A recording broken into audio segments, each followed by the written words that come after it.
नमस्कार दोस्तों, आप सभी का स्वागत है हमारे YouTube चैनल VCS अकेडमी पर। और आज की इस वीडियो में हम नेट और IIT से रिलेटेड वीडियो लेकर आए हैं। इस वीडियो में हम कार्य ऊर्जा एवं शक्ति से रिलेटेड महत्वपूर्ण क्वेश्चन आंसर देखेंगे। इससे पहले हमने कुछ क्वेश्चंस देख लिए थे, उनका सॉल्यूशन हमने कर लिया था। अब कुछ महत्वपूर्ण क्वेश्चंस और लेकर आए हैं, जिनको हम एक एक करके कॉन्सेप्ट वाइज सोल्व करेंगे। विद्यार्थियों, यदि आप हमारे YouTube चैनल पर नए हैं तो चैनल को सब्सक्राइब कर लीजिए, साथ में बेल आइकन भी दबा दीजिए ताकि आपको आगे की वीडियोज की नोटिफिकेशन मिलते रहें।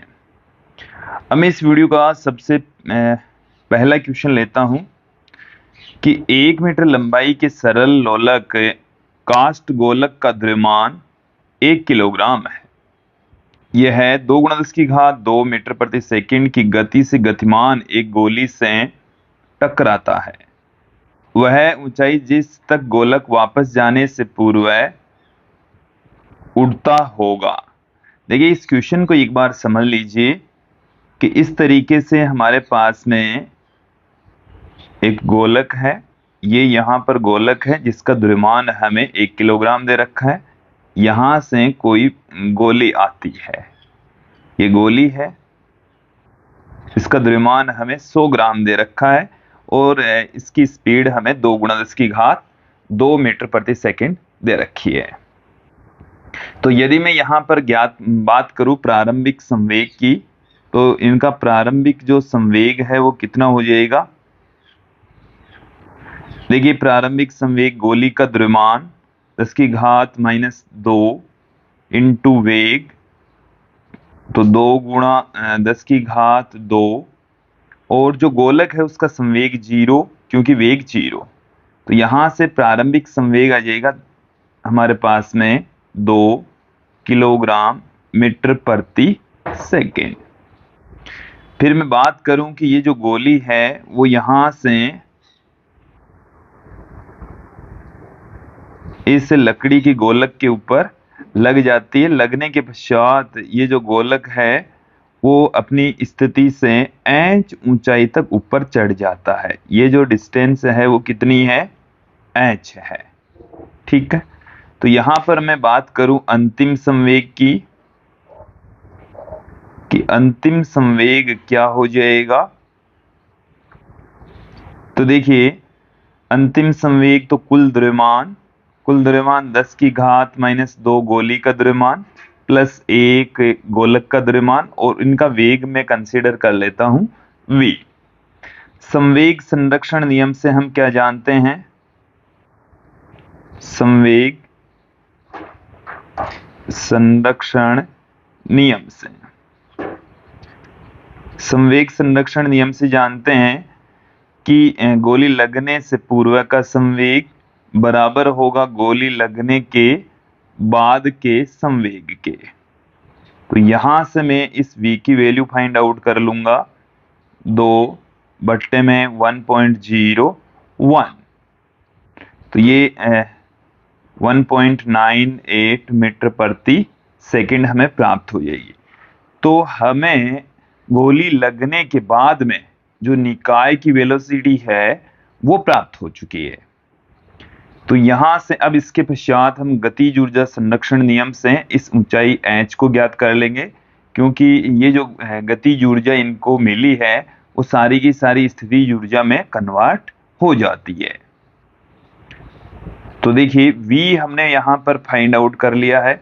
इस v का प्रयोग करते हुए हम h की वैल्यू ज्ञात करेंगे।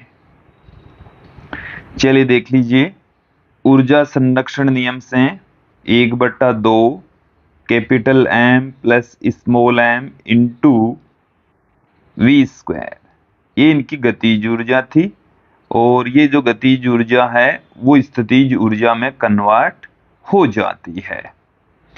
तो यहां से h बराबर हमें मिल चुका है v²/2h। तो v की जो वैल्यू है 1.98, इसका स्क्वायर कर दीजिए अपॉन 2g, g हमें 10 यूज में लेना है। देन यहां से हमें मिल जाएगा 0.196। तो ये 0.196 का मतलब हो गया लगभग ये जो वैल्यू है वो किसके इक्वल होगी, वो 2 मीटर के 0.2 मीटर के इक्वल होगी, क्योंकि ये जो वैल्यू है वो लगभग 2 के इक्वल है। तो 2 इंटू 2, 2 से 2 कट जाएगा, तो 0.2 मीटर के समथिंग आने वाली है। ऑप्शन ए इसमें सही होगा। नेक्स्ट क्वेश्चन की ओर बढ़ते हैं। स्मॉल एम द्रव्यमान के किसी गोलक को एल लंबाई के एक हल्की डोरी से लटकाया जाता है। निम्नतम बिंदु पर इसे v0 वेग प्रदान किया जाता है। यह ऊर्ध्वाधर तल में एक अर्धवर्ती मार्ग में इस प्रकार व्यवस्थित होती है कि यह केवल तभी ढीली पड़ती है जब गोलक शीर्ष बिंदु C पर पहुंचता है। देखिए, हमने लास्ट जो टॉपिक था समतल में गति, उसमें हमने ऊर्ध्वाधर वर्ती गति के बारे में अध्ययन किया था।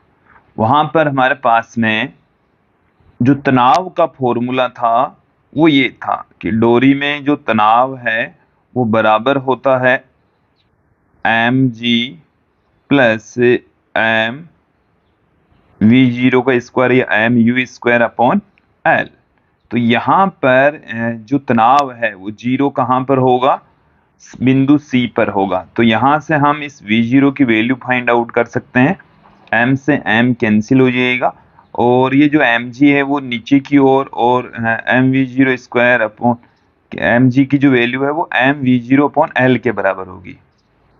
तनाव जब जीरो हो जाएगा तो ये क्या हो जाएगा, mv0 स्क्वायर बट्टे में l, तो अंडरूट में gl के बराबर आएगा। तो जो ऑप्शन ए है वो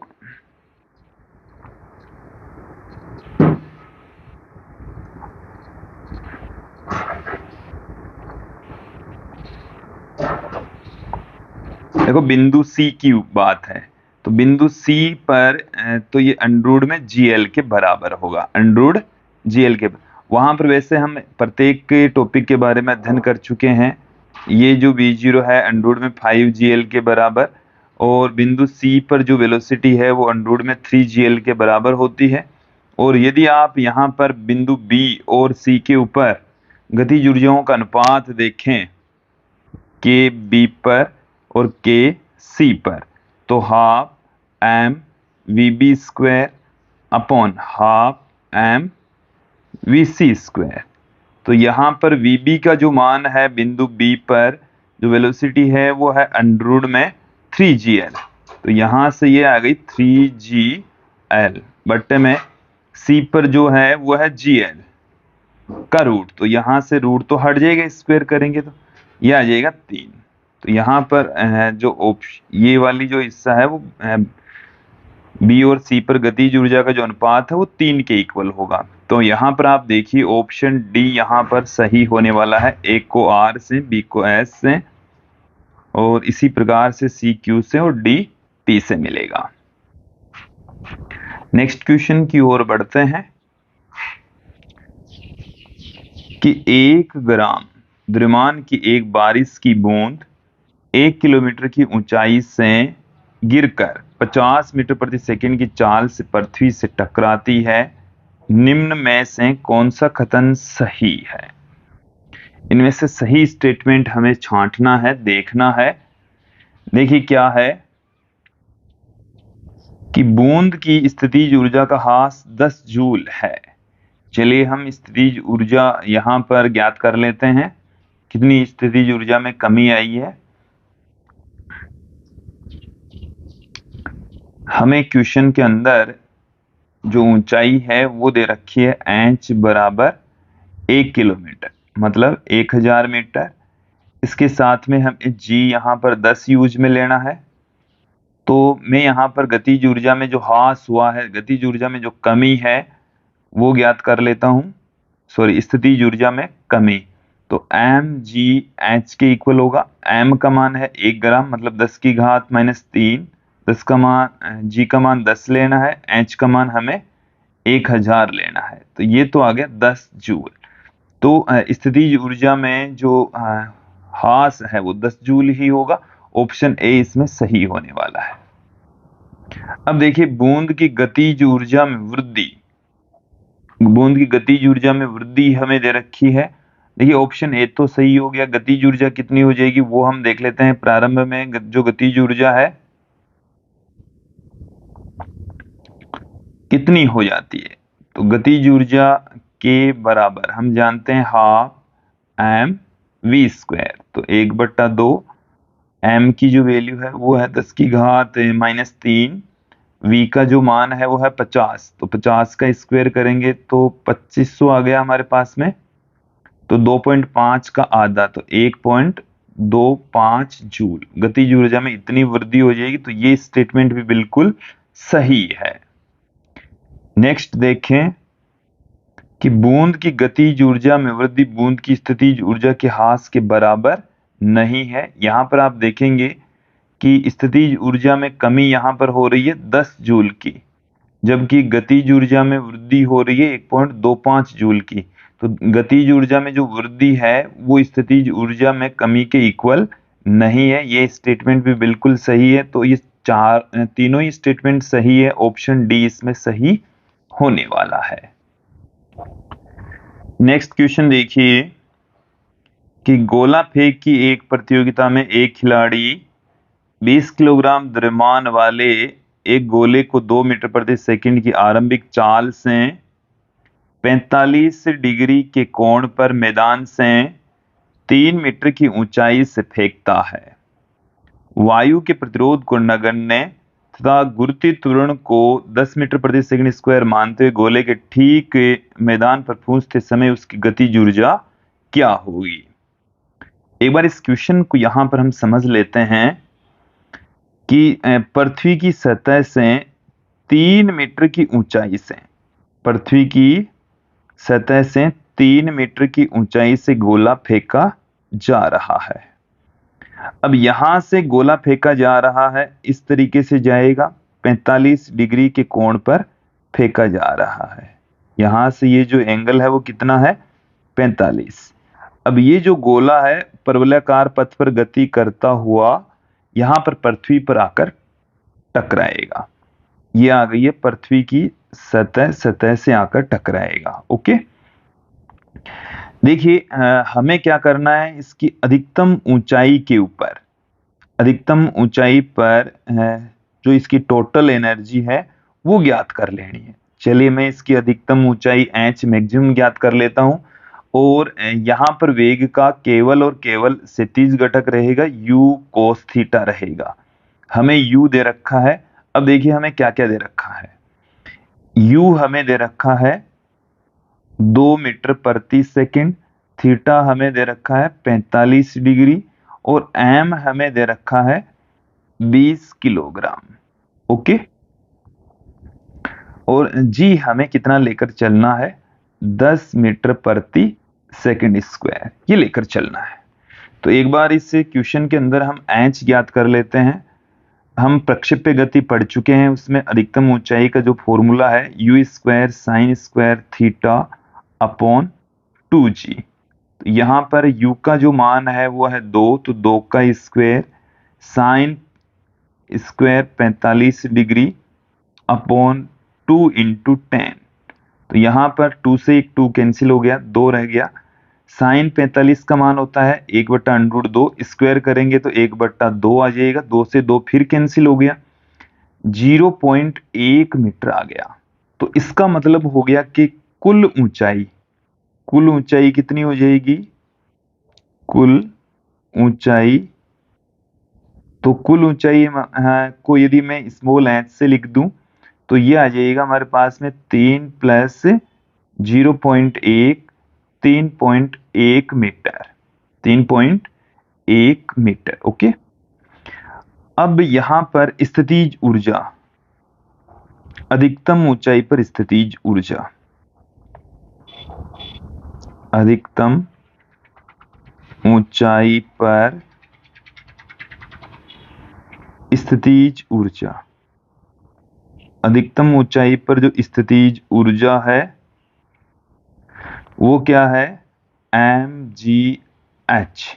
तो यहां पर m का जो मान है वो तो है 20, जी का मान हमें 10 यूज में लेना है और एच हमारे पास में है 3.1, तो 6.2 और उसके 2 जीरो लगा देंगे तो 620 जूल हो जाएगा। ओके, ये अधिकतम ऊंचाई पर स्थितिज ऊर्जा। अधिकतम ऊंचाई पर ही हम क्या ज्ञात करेंगे अब, गतिज ऊर्जा।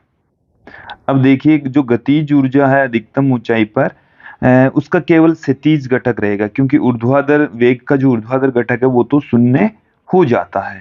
देन यहाँ पर 1/2 एम और u का मान है u cos theta, u cos theta, तो u square cos square theta. यहां पर हम इन सब की वैल्यू पुट कर दें तो 1/2, m का मान हमारे पास 20, u का मान जो है वो है 2, तो 2 का स्क्वायर, और कोस 45, तो कोस 45 का मान होता है 1/√2, स्क्वायर करेंगे तो 2 आ जाएगा। तो यहाँ से 2 से 2 कैंसिल हो गए, फिर 2 से 2 कैंसिल हो जाएगा, 20 आ जाएगा। तो देखिए अधिकतम ऊंचाई पर जो कुल ऊर्जा है वो इसकी धरातल पर जब ये आएगा वापस, अब ध्यान देना इस बिंदु पर जो कुल ऊर्जा है अधिकतम ऊंचाई पर कुल ऊर्जा, वो स्थितिज ऊर्जा 620 और गतिज ऊर्जा 20, तो ये आ गई 640 जूल, 640 जूल। जब ये यहां से गति करता हुआ यहाँ पर नीचे की ओर आएगा तो स्थितिज ऊर्जा तो इसकी 0 हो जाएगी, सिर्फ गतिज ऊर्जा रहेगी।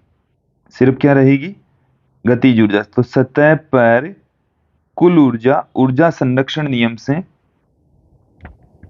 कि अधिकतम ऊंचाई पर जितनी भी ऊर्जा थी उतनी ही सतह पर रहेगी, तो अधिकतम ऊंचाई पर कुल ऊर्जा है 640 जूल, तो सतह पर भी 640 जूल ही रहेगी। इसका आंसर आएगा 640 जूल। ये आपको समझ में आ जाना चाहिए, ऑप्शन डी इसमें सही होने वाला है। अगले क्वेश्चन की ओर बढ़ते हैं। देखिए क्वेश्चन क्या है कि स्मॉल एम द्रव्यमान का एक कण स्मॉल आर त्रिज्या वाले किसी क्षैतिज वर्त में गति कर रहा है, -k/r² के बराबर वाले अभिकेंद्रीय बल के अंतर्गत, जहां के नियतांक है, कण की कुल ऊर्जा होगी। देखिए कुल जो ऊर्जा होती है वो स्थितिज ऊर्जा तथा गतिज ऊर्जा की योग के इक्वल होगी। तो यहाँ पर हम निकाय की गतिज ऊर्जा तथा स्थितिज ऊर्जा ज्ञात कर लेंगे। सबसे पहले देखिए हमें जो क्वेश्चन में दिया हुआ है एक अभिकेंद्रीय बल दिया हुआ है, और हम F बराबर अभिकेंद्रीय बल का फॉर्मूला क्या जानते हैं, mv²/r होता है, जो कि हमें इस क्वेश्चन के अंदर उसका परिमाण कितना दे रखा है, k/r²। तो यहां से एक r से एक r कैंसिल हो गया, mv² बराबर हमारे पास में आ गया है k/r, k/r। तो यहां से कण की गतिज ऊर्जा, कण की गतिज ऊर्जा, कण की जो गतिज ऊर्जा होती है k बराबर 1/2 mv²।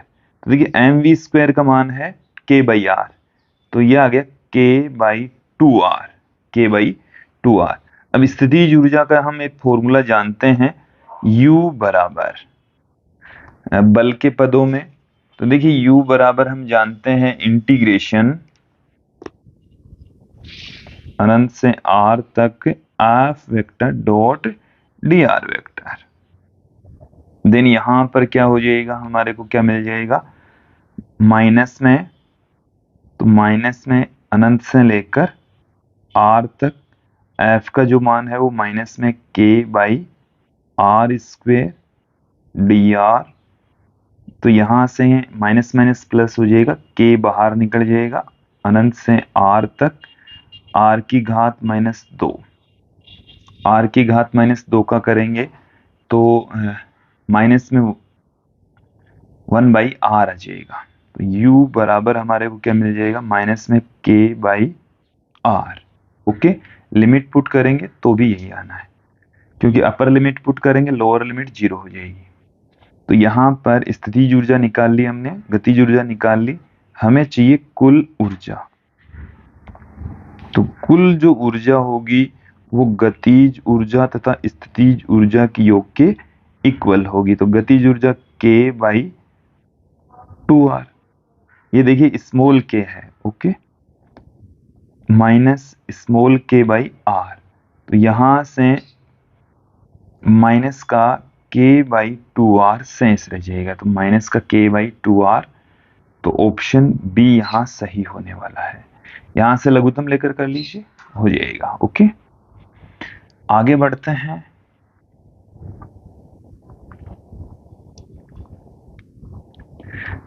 एक ग्राम द्रव्यमान की वर्षा के पानी की बूंद 1 किलोमीटर की ऊंचाई से गिरती है, भूतल पर 50 मीटर प्रति सेकंड की चाल से टकराती है। यदि g का मान 10 मीटर प्रति सेकंड स्क्वायर स्थिर है तो गुरुत्वीय बल और वायु के प्रतिरोधक बल द्वारा किया गया कार्य कितना होगा। ठीक है, गुरुत्वाकर्षण बल कितना काम करता है और वायु का प्रतिरोध कितना काम करता है। तो देखो, गुरुत्वाकर्षण बल लग रहा है नीचे, बूंद भी नीचे गति कर रही है, वेलोसिटी इंक्रीज हो रही है, तो गुरुत्वीय बल द्वारा किया गया कार्य धनात्मक आएगा। गुरुत्वीय बल द्वारा किया गया कार्य क्या आएगा, धनात्मक। और देखिए, गुरुत्वीय बल द्वारा किया गया कार्य WG से मैं पुट कर दूं तो यह आएगा mgh। कार्य बराबर बल गुणा विस्थापन, तो बल तो हो गया mg और विस्थापन हो गया h। तो यहां पर इन सब की वैल्यू पुट कर देते हैं। m का मान 1 ग्राम मतलब 10 की घात -3, g का मान हमें क्वेश्चन में बता रखा है 10 यूज में लीजिए, h का मान 1 किलोमीटर। तो यहां से WG का मान है वो आ गया 10 जूल। तो हमें ऑप्शन डी दे रखा है, तो यही आना है। अभी देखिए ये वैल्यू यही आएगी। अब हम क्या जानते हैं, यहां पर आप ध्यान देंगे कि भूतल से इस चाल से टकरा रही है और पृथ्वी की सतह के ऊपर आकर इस वेग से टकरा रही है। ओके, तो हम क्या जानते हैं, कार्य ऊर्जा परमे से, कार्य ऊर्जा परमे से हम क्या जानते हैं कि जो कार्य है वो गतिज ऊर्जा में परिवर्तन के इक्वल होता है। तो अंतिम गतिज ऊर्जा माइनस प्रारंभिक गतिज ऊर्जा। और यहां पर जो कार्य है वो गुरुत्वाकर्षण बल द्वारा किया गया कार्य तथा वायु के प्रतिरोध द्वारा किया गया कार्य।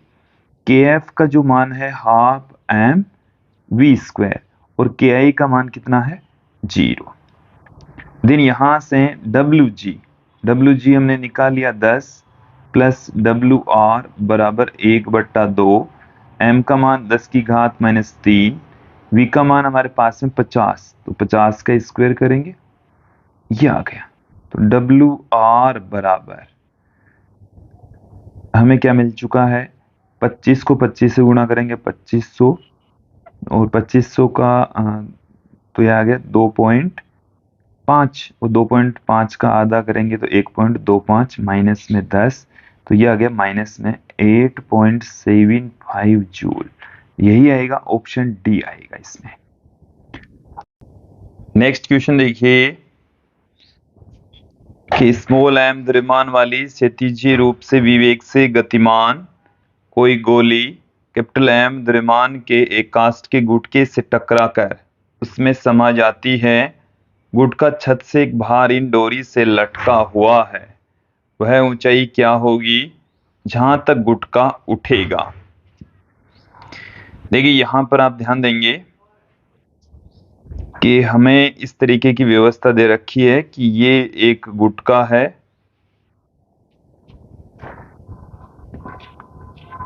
कास्ट के विवेक से भारी डोरी से लटका हुआ ऐसे, ठीक है। इधर से एक बुलेट आकर इसमें समाहित हो जाती है। ये जो बुलेट है इसका वेग v है, द्रव्यमान स्मॉल m है, गुटके का द्रव्यमान कैपिटल M। जब इस गुटके से गोली टकराती है तो गुटका है वो इस तरीके से ऊपर उठ जाता है। ये जो ऊंचाई है वो h है, वो ही हमें ज्ञात करनी है।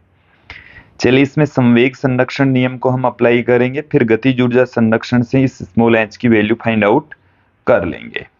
तो देखिए संवेग संरक्षण नियम क्या कहता है कि जो यहाँ पर गुटका है उससे गोली लगने से पूर्व का संवेग, तो पूर्व का संवेग गोली का संवेग m इंटू वी, गुटके का संवेग हो जाएगा 0।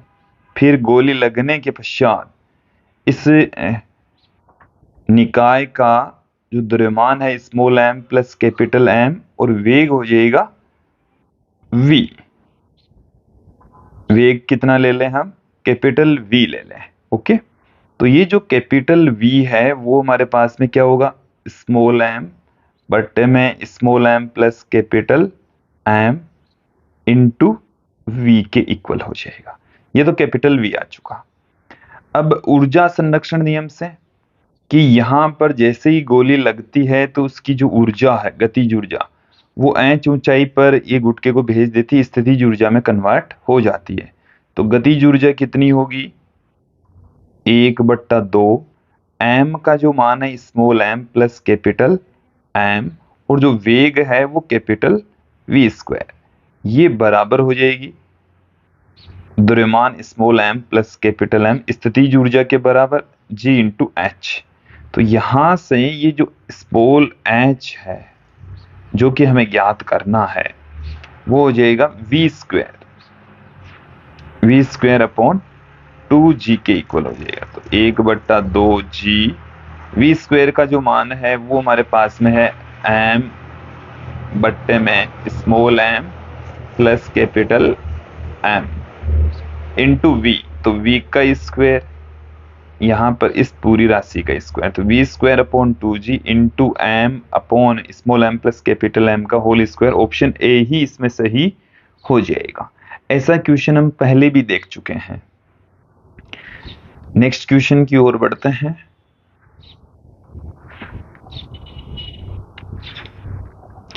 कि किसी लोलक के गोलक को क्षैतिज अवस्था में छोड़ा जाता है। यदि लोलक की लंबाई 2 मीटर है तो सबसे नीचे वाले बिंदु पर आने पर गोलक की चाल क्या होगी। यह दिया गया है कि इसकी प्रारंभिक ऊर्जा का 10% भाग वायु के प्रतिरोध के विरुद्ध व्यय हो जाता है।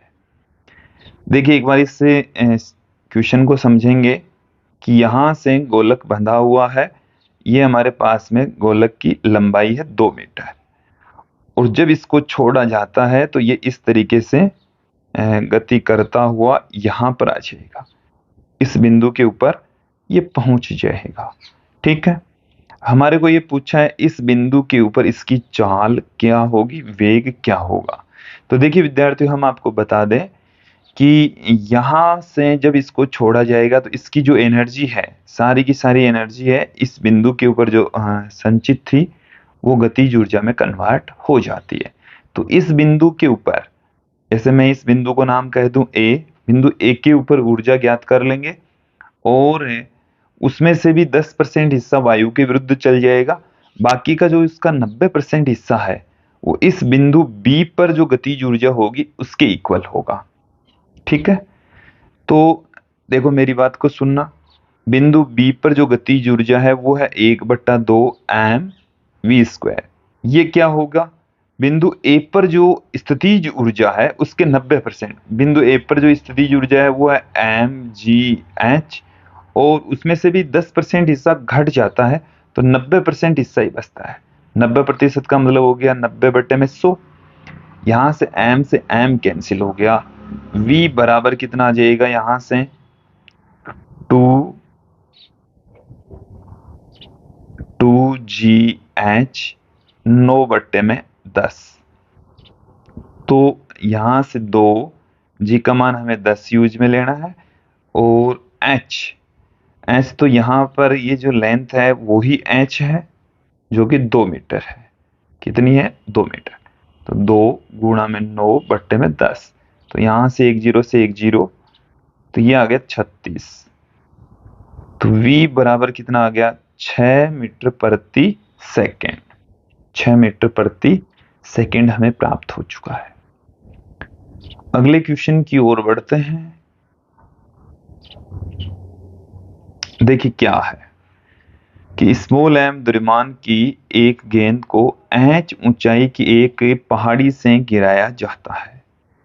तो 3/4 इंच की ऊंचाई से गिरने पर इसकी गतिज ऊर्जा का स्थितिज ऊर्जा से अनुपात क्या होगा? क्वेश्चन को समझ लीजिए एक बार कि यहां से हम, ये पहाड़ी है और यहां से इसकी जो ऊंचाई है वो है कैपिटल एच। ओके, अब ये कह रहा है कि एक गेंद जिसका द्रव्यमान स्मॉल एम है को एच ऊंचाई से एक पहाड़ी से गिराया जाता है। 3/4 इंच की ऊंचाई से गिरने पर इसकी गतिज ऊर्जा का स्थितिज ऊर्जा से अनुपात क्या होगा? देखिए, हम आपको बता दें कि यहां से ये कितना गिर चुका है, 3/4 इंच। तो ये वाली जो डिस्टेंस रही है वो रह गई h/4। और इस बिंदु पर, इसको मैं नाम दे देता हूं A, इसको नाम दे देता हूं O। बिंदु A पर हमारे को क्या करना है, इसकी गतिज ऊर्जा तथा स्थितिज ऊर्जा का अनुपात निकालना है। तो गतिज ऊर्जा को K से, स्थितिज ऊर्जा को U से। गतिज ऊर्जा होती है 12mv², बट्टे में स्थितिज ऊर्जा होती है mgh। देखिए, बिंदु A पर हमें इस गेंद का वेग ज्ञात करना है, तो हम गति के तीसरे समीकरण का प्रयोग करेंगे। v² बराबर u² प्लस 2gh। तो यहां से आप देखें, v² की वैल्यू चाहिए अपन को 0 प्लस 2gh। h यहाँ पर कितनी ऊंचाई तय करके आया है, तो वो है 3/4h। देखिए, ये जो h डैश कह दूं मैं इसको, ये h डैश है। तो 2g h डैश की जो वैल्यू है वो है 3h/4। तो ये हमारे को मिल चुका है। तो 1/2m ये हमें मिल चुका है 2g इंटू में 3h/4। ये गतिज ऊर्जा आ चुकी है। अब स्थितिज ऊर्जा mg, स्मॉल h की जो वैल्यू है वो है h/4। तो यहां से देखिए, m से m कैंसिल, g से g कैंसिल, h से h कैंसिल और 4 से 4 कैंसिल। ये 2 से ये 2 भी कैंसिल, केवल 3 रह गया। तो इट मीन्स ये आ गया 3:1। तो ऑप्शन डी इसमें सही होने वाला है। नेक्स्ट क्वेश्चन की ओर बढ़ते हैं कि एक वयस्क व्यक्ति जिसका भार 600 न्यूटन है, जॉगिंग के दौरान 1 मीटर की लंबाई का प्रत्येक चरण को पूरा करते हुए अपने शरीर के गुरुत्व केंद्र को 0.25 मीटर उठाता है। यदि वह 6 किलोमीटर जॉगिंग करता है, तब उसके द्वारा जॉगिंग में प्रयुक्त की गई ऊर्जा। देखिए, इसका जो एक चरण है या कदम होता है, तो वो 1 मीटर लंबाई के प्रत्येक चरण में, 1 मीटर जब ये लंबा चलता है, तब अपने जो गुरुत्व केंद्र है उसको ये 0.25 मीटर ऊपर उठा लेता है। ठीक है, तो यहाँ पर 6 किलोमीटर ये जॉगिंग करता है। तो कदमों की संख्या देखो, पहले तो कदमों की संख्या या चरणों की संख्या कितनी हो जाएगी, कदमों की संख्या, क्योंकि एक कदम 1 मीटर का है, 6 किलोमीटर चल रहा है, तो 6000 कदम चलेगा। एक जो कदम है, देखो समझना आप, 0.25 मीटर ऊपर उठा रहा है, तो खर्च की गई जो ऊर्जा होगी, देखो ध्यान देना, ऊर्जा E बराबर एक कदम में mgh ऊर्जा खर्च कर रहा है। और कितने कदम हो रहे हैं टोटल, 6000 कदम हो रहे हैं। तो स्मॉल m g का मान हमें, m और g इसका मान हमें दे रखा है 600, h का मान हमें 0.25 इंटू 6000। देखो, इन दो जीरो को यहाँ पर करेंगे, मल्टीप्लाई करेंगे तो 25 हो जाएगा। 25 को 6 से गुणा करेंगे तो 150 हो जाएगा। 150, 150 को 6 से और गुणा कर दीजिए तो ये आ गया 90, 90, एक जीरो और लग जाएगा। साथ में यहाँ पर 3 जीरो और पड़े हैं, तो 9 गुणा 10 की घात 5 जूल ऊर्जा खर्च होगी। 9 गुणा 10 की घात 5 जूल, ऑप्शन बी में हमें दे रखा है। नेक्स्ट क्वेश्चन की ओर बढ़ते हैं कि एक व्यक्ति किसी बक्से को 1 मीटर ऊंचाई तक उठाने में 1 मिनट लेता है तथा अन्य व्यक्ति ऐसा करने पर 1/2 मिनट लेता है। दोनों की ऊर्जा यहाँ पर समान होगी, जबकि शक्ति भिन्न भिन्न होगी। शक्ति क्या होगी? भिन्न भिन्न, क्योंकि अलग समय लग रहा है। जबकि ऊर्जाएं दोनों की क्या होगी? समान होगी। तत्पश्चात ऑप्शन बी इसमें आएगा। नेक्स्ट क्वेश्चन की ओर बढ़ते हैं कि निम्न में से कौन सा कथन गलत है? यदि विस्थापन आरोपित किए गए बल की दिशा के लंबवत होता है तो कोई कार्य नहीं किया जाता। तो देखिए बिल्कुल सही स्टेटमेंट है कि जब देखो बल की दिशा और विस्थापन, ये जैसे विस्थापन है और ये बल है, दोनों के बीच का कोण जब 90 डिग्री होता है तो कोई कार्य नहीं किया जाता, कार्य 0 होता है। अगला ऑप्शन देख लेते हैं, यदि बल एवं विस्थापन सदिशों के मध्य का कोण अधिक कोण है तो किया गया कार्य ऋणात्मक होता है।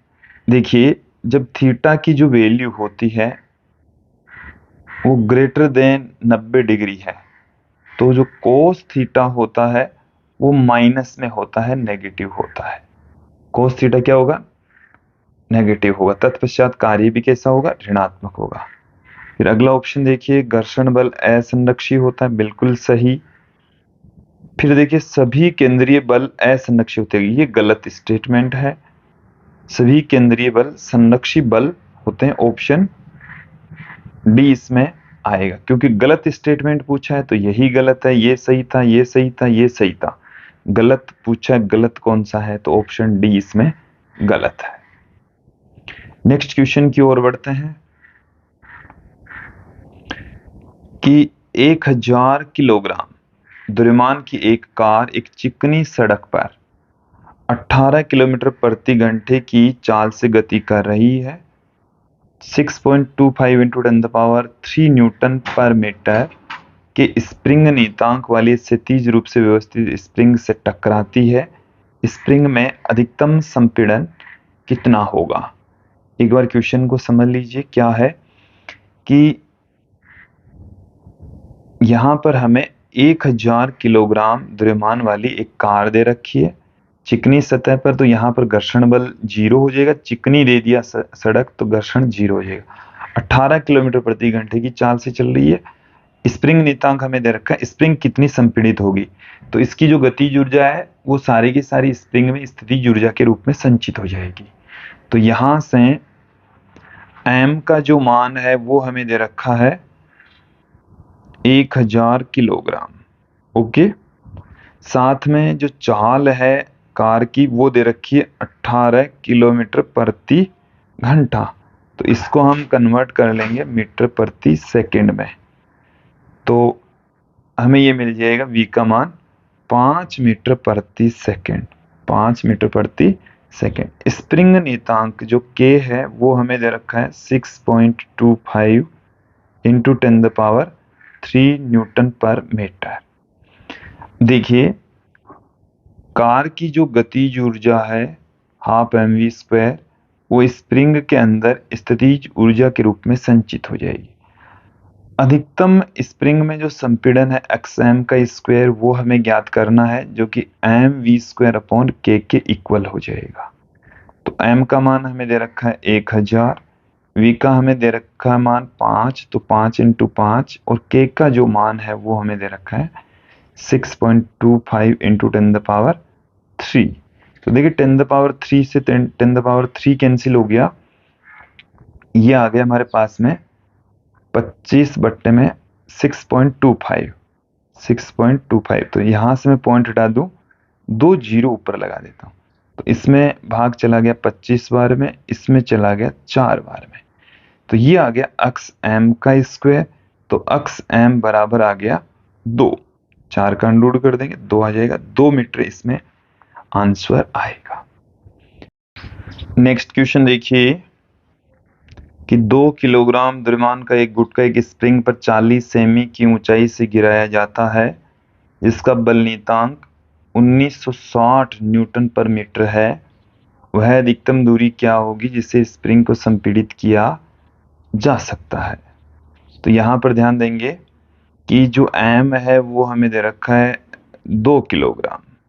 m की जो वैल्यू है वो कितनी दे रखी है, 2 किलोग्राम हमें दे रखी है।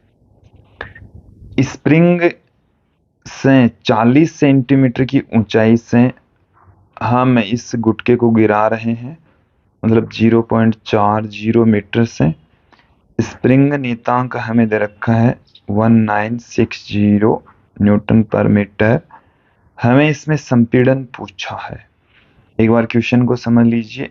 इस तरीके से एक स्प्रिंग लगी हुई है, ओके, और यहां से h ऊंचाई से इस पिंड को गिराया जा रहा है।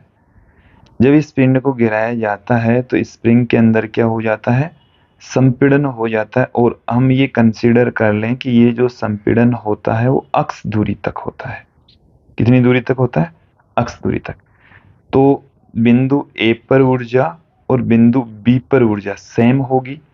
बिंदु ए पर जो ऊर्जा है, देखो यहां से यहां तक आ रहा है, तो यहां से यहां तक जो टोटल जो डिस्टेंस है वो h प्लस अक्स हो जाएगी। तो यहां तक स्थितिज ऊर्जा में परिवर्तन हो रहा है, बिल्कुल धरातल पर नहीं जा रही।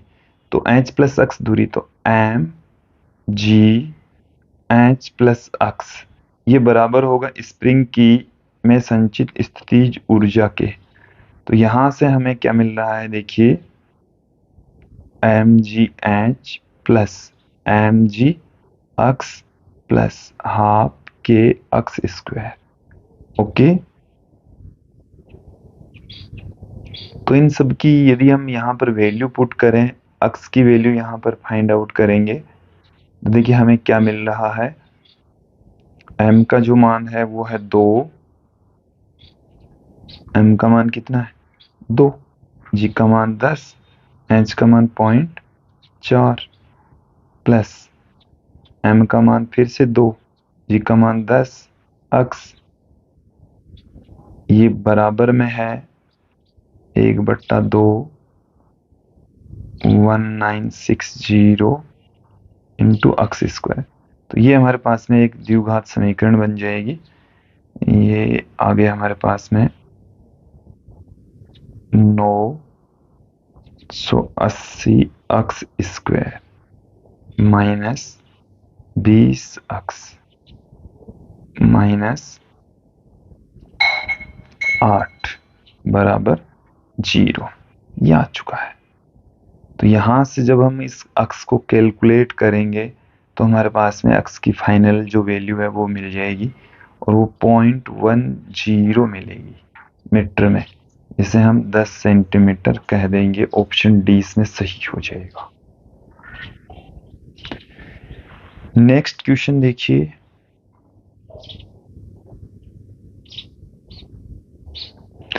कि 1000 न्यूटन प्रति मीटर, और देखिए ये जो दूसरी वाली स्प्रिंग है, इसकी जो स्प्रिंग नियतांक है 2000 न्यूटन प्रति मीटर। स्प्रिंग नियतांक वाली दो स्प्रिंगों को समान बल से खींचा जाता है, तो उनकी स्थितिज ऊर्जाओं का अनुपात क्या होगा।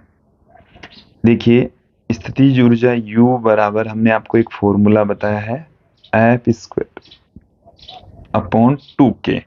तो देन यहां से U1 बट्टे में U2 बराबर हमें क्या मिल जाएगा, F² upon 2K1 upon F² upon 2K2। तो यह आ गया K2 अपॉन K1। K2 का मान 2000, K1 का मान है 1000। तो ये 2:1 आ जाएगा, 2:1। तो 2:1 आएगा विद्यार्थी। यहाँ पर इसको थोड़ा सही कर लेते हैं, 2:1, या इसको सुधार लो चाहे तो, क्योंकि ये ऑप्शन 2 दे रखे हैं। तो 2:1 आएगा। कुल मिलाकर आंसर इसका क्या आएगा, 2:1। नेक्स्ट क्वेश्चन की ओर बढ़ते हैं, कि एक 15 ग्राम की गेंद को स्प्रिंग वाली बंदूक से दागा जाता है। जिसके स्प्रिंग बल का नियतांक 600 न्यूटन प्रति मीटर है, स्प्रिंग को 5 सेमी संपीड़ित किया जाता है, तो इस संपीड़न के लिए गेंद की अधिकतम क्षैतिज प्रहास क्या होगी। देखिए क्वेश्चन को समझें। हमें इसकी वेलोसिटी ज्ञात करनी होगी, क्योंकि जो अधिकतम क्षैतिज प्रहास है उसके लिए हमें वेग चाहिए। तो वेग ज्ञात करने के लिए हमें देखिए हमारे पास में जो स्प्रिंग के अंदर जो संचित जो ऊर्जा है हाफ के अक्स स्क्वायर, ये गतिज ऊर्जा में कन्वर्ट हो जाएगी 1/2 यू स्क्वायर में। तो यहाँ से यू स्क्वायर बराबर हमें क्या मिल जाएगा, के अक्स स्क्वायर अपॉन एम। के का जो मान है वो हमें क्वेश्चन में दे रखा है 600। एम का जो अक्स का मान है वो 5 सेमी, तो 5 इंटू 10 की घात -2 स्क्वायर करेंगे तो 5 गुणा 10 की घात -2। एम का मान हमें 15 ग्राम दे रखा है, तो 15 गुणा 10 की घात -3। तो यहाँ से ये 3 बार में कैंसिल हो गया, और फिर देखें ये 2 जीरो से ये 2 जीरो कैंसिल हो गए, फिर 2 जीरो से ये इसकी घात 1 रह गई। तो अब देखिए हमारे पास में क्या बचा है, 6 भी, ये भी 2 बार में कैंसिल हो गया, तो 2 को 5 से गुणा करेंगे 10, तो ये आ गया हमारे पास में यू स्क्वायर बराबर 100, और u बराबर आ गया है 10 मीटर प्रति सेकेंड। अब हमें पूछा है क्षैतिज प्रहास आर मैक्सिमम पूछा है, तो आर मैक्सिमम होता है U square upon G, U square upon G. तो जी का मान हमें 10 यूज में लेना है, क्वेश्चन में दे रखा है, तो 10 का स्क्वायर तो 10 गुणा 10 बट्टे में जी भी 10, तो आर मैक्सिमम इक्वल टू आ चुका है 10 मीटर। आर मैक्सिमम कितना होगा, 10 मीटर होगा। ऑप्शन सी इसमें सही होने वाला है।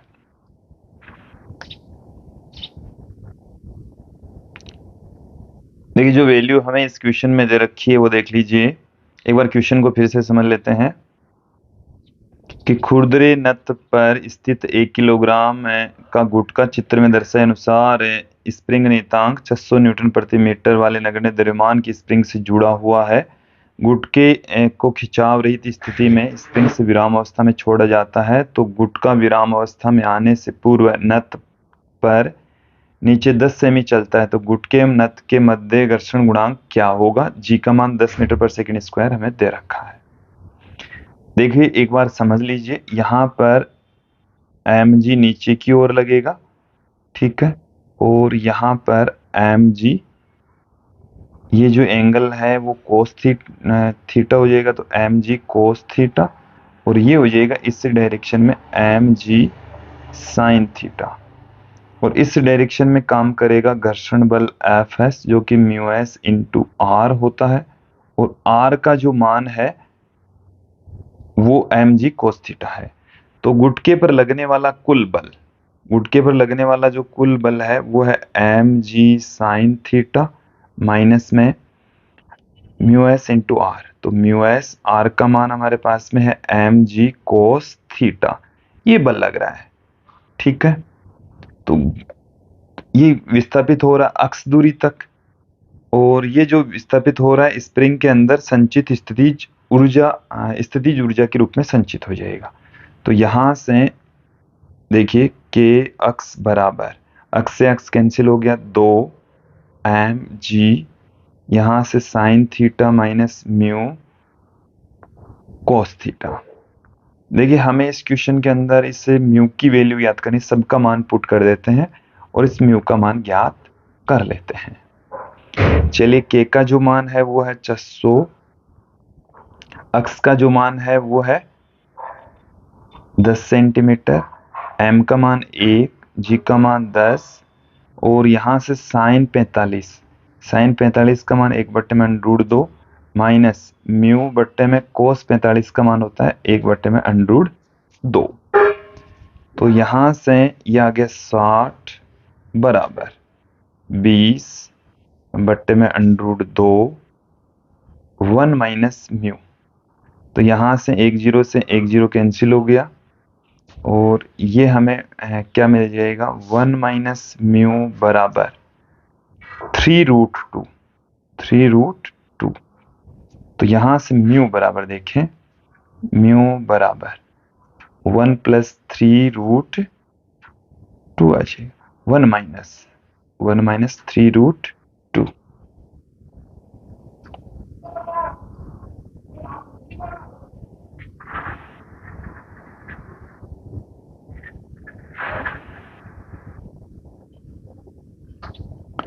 विद्यार्थी यहाँ पर ये जो क्वेश्चन है इसमें जो के की जो वैल्यू है वो है 100 न्यूटन पर मीटर।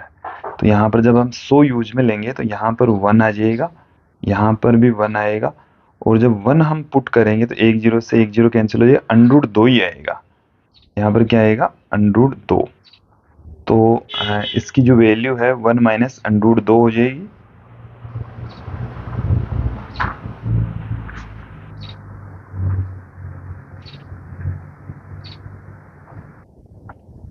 चलिए एक बार यहाँ से हम दोबारा देख लेते हैं, कैलकुलेशन को दोबारा देख लेंगे, थोड़ा इजी हो जाएगा काम। हमें के का मान यहाँ पर 100 लेकर चलना है।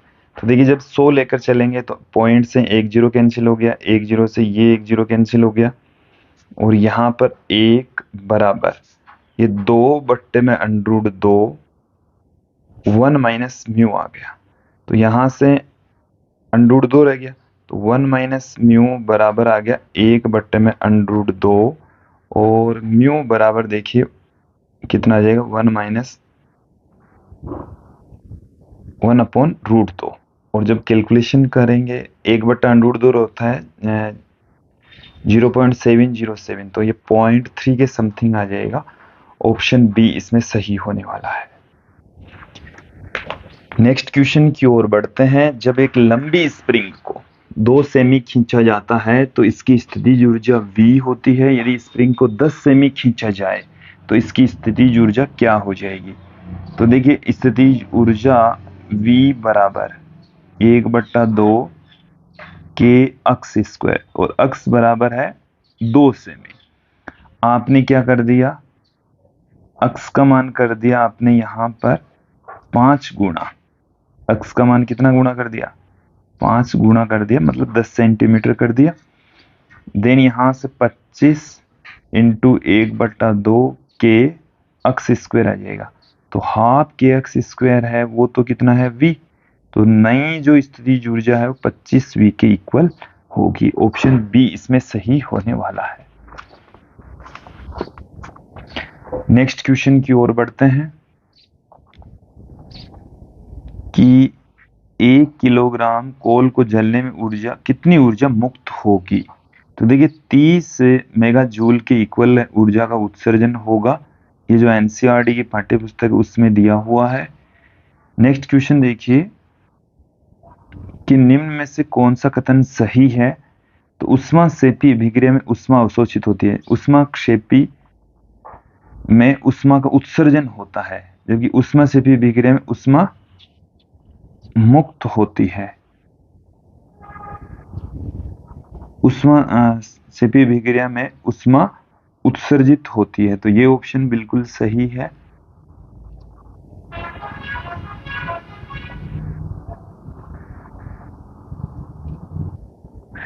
देखिए क्वेश्चंस में छोटी मोटी त्रुटियां हैं, उस वजह से हमें दिक्कत आती है। ये जो वर्ड है यहाँ पर ऊष्माक्षेपी नहीं है, यहाँ पर है ऊष्माशोषी।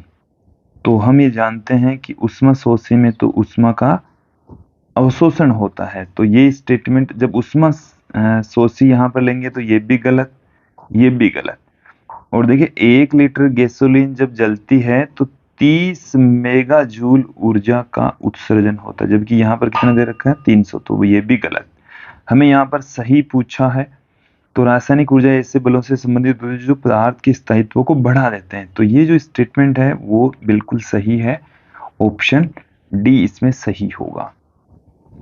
नेक्स्ट क्वेश्चन देखिए कि पदार्थ का 1 मिलीग्राम ऊर्जा में परिवर्तन किया जाता है, इसमें कितनी ऊर्जा विमुक्त होती है। ये हमने आपको थ्योरी में भी करवाया था। 1 मिलीग्राम, वहां पर 1 ग्राम करवाया था, यहाँ पर है 1 मिलीग्राम।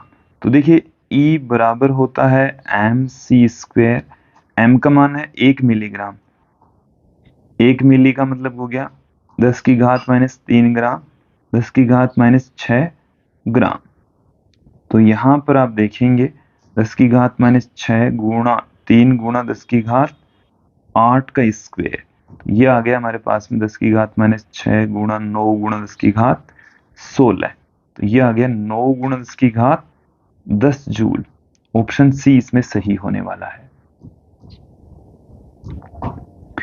देखिए नेक्स्ट क्वेश्चन कि डीएनए में एक बंध को तोड़ने के लिए कितनी ऊर्जा की आवश्यकता होती है। तो डीएनए के एक बंध को तोड़ने के लिए हमें 10 की घात -20 जूल ऊर्जा की जरूरत पड़ती है। फिर देखें निम्न में से कौन सा मात्रक ऊर्जा का मात्रक नहीं है। तो देखिए वाट शक्ति का मात्रक है। ऑप्शन बी इसमें आएगा, ये ऊर्जा का, ये ऊर्जा का, ये ऊर्जा का। नेक्स्ट क्वेश्चन देखिए 60 किलोग्राम द्रव्यमान वाला एक व्यक्ति अपने सिर पर 20 किलोग्राम का वजन रखकर जीने पर चढ़ता जाता है। जीने का मतलब है सीढ़ी पर चढ़ रहा है और 0.2 मीटर ऊंचाई वाली 20 जीने हैं। तो यहाँ पर 20 हैं, ये आप क्लियर कर लेंगे। यदि उसे चढ़ने में 10 सेकंड का समय लगता है तो उसकी शक्ति ज्ञात कीजिए। तो देखिए जो ऊंचाई है, कितनी ऊंचाई तक चढ़ रहा है वो देख लीजिए। 0.2 ऊंचाई वाली जीन है और 20 है, तो यहाँ से 4 मीटर की ऊंचाई तक चढ़ना है। द्रव्यमान यहाँ पर कितना हो जाएगा, 60 किलोग्राम का व्यक्ति खुद 20 किलोग्राम उस पर रखा हुआ है, तो प्लस करना आपको। यहाँ पर क्या करना है, इन दोनों को ऐड कर देना है। ऐड करेंगे तो 60 + 20 ये 80 किलोग्राम हो जाएगा। अब हमें शक्ति ज्ञात करनी है जो कि mgh/t के इक्वल होगी। m का मान 80, g का मान 9.8, h का मान 4 और t का मान 10। तो 1 0 से 1 0 कैंसिल हो गया और यहाँ से 32 गुणा 9.8, तो ये 320 से थोड़ा कम आएगा, 313। ऑप्शन ए इसमें सही हो जाएगा। ओके, नेक्स्ट क्वेश्चन की ओर बढ़ते हैं कि 1 किलोवाट घंटा कितने kWh के बराबर होता है। कितने के बराबर होता है, कितने इलेक्ट्रॉन वोल्ट के बराबर होता है। तो देखिए विद्यार्थियों, हम क्या जानते हैं कि जो 1 kWh है वो 3.6 × 10 की घात 6 जूल के इक्वल होता है। और इसमें हमें देखो ऑप्शन में इलेक्ट्रॉन वोल्ट दे रखा है, और एक जो इलेक्ट्रॉन वोल्ट होता है उसमें 1.6 × 10 की घात -19 जूल ऊर्जा होती है। ठीक है, तो यहाँ से पॉइंट तो हट जाएगा, 2.440 में कितनी बार चला जाएगा, 2 बार में 32, फिर 5 बार में गुणा 10 की घात ये हो गई 19 और 25 हो गई, कितनी हो गई है 25 इलेक्ट्रॉन वोल्ट। तो एक जो kWh है वो 2.25 × 10⁻25 इलेक्ट्रॉन वोल्ट के इक्वल होगी। 2.25 × 10⁻25 इलेक्ट्रॉन वोल्ट। ऑप्शन सी इसमें सही हो जाएगा। नेक्स्ट क्वेश्चन देखिए कि 2ik + 2jk + 3kk मीटर प्रति सेकंड के वेग से गति कर रहे किसी पिंड पर एक बल 4ik + jk - 2kk न्यूटन क्रियाशील है। उत्पन्न की गई शक्ति क्या होगी।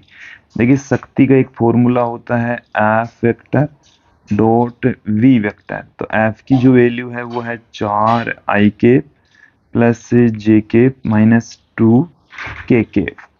यहाँ से डॉट प्रोडक्ट करना है वेलोसिटी से, तो 2ik + 2jk + 3kk। तो यहाँ से क्या आ जाएगा, डॉट प्रोडक्ट कीजिए तो 8 + 2 - 6, तो ये आ जाएगा 4 वाट। ओके, ऑप्शन ए इसमें सही हो जाएगा। नेक्स्ट क्वेश्चन देखिए, हमें मिलान यहाँ पर करनी है देखिए कि जब कोई पिंड घर्षण के विरुद्ध कार्य करता है तो इसकी स्थितिज ऊर्जा गतिज ऊर्जा दे रखी है, तो गतिज ऊर्जा में कमी हो जाती है। इट मीन्स ये इससे मिलान करेगा। फिर देखिए एक पिंड द्वारा किया गया कार्य समय पर निर्भर नहीं करता है, तो ये इससे मिलान करेगा। फिर देखिए कि किसी पिंड की शक्ति व्युत्क्रमानुपाती होती है, W/T होती है, तो ये समय के व्युत्क्रमानुपाती होती है। शक्ति है वो W/T होती है, तो समय की व्युत्क्रमानुपाती यहाँ पर हो जाएगी। तो जब किसी बंद पथ में किया गया कार्य शून्य होता है तो बल संरक्षी होना चाहिए। तो यहाँ पर अब एक एक करके देख लीजिए। ए किससे मिलान कर रहा है? एस से। बी किससे कर रहा है? पी से। सी किससे कर रहा है? क्यू से। और डी किससे कर रहा है? आर से। ओके,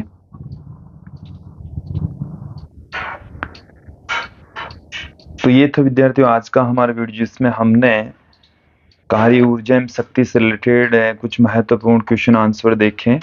जल्द ही हम इसका तीसरा पार्ट लेकर लौटेंगे। आप हमारे साथ में यूं ही बने रहिए। आज की इस वीडियो में इतना ही। धन्यवाद दोस्तों।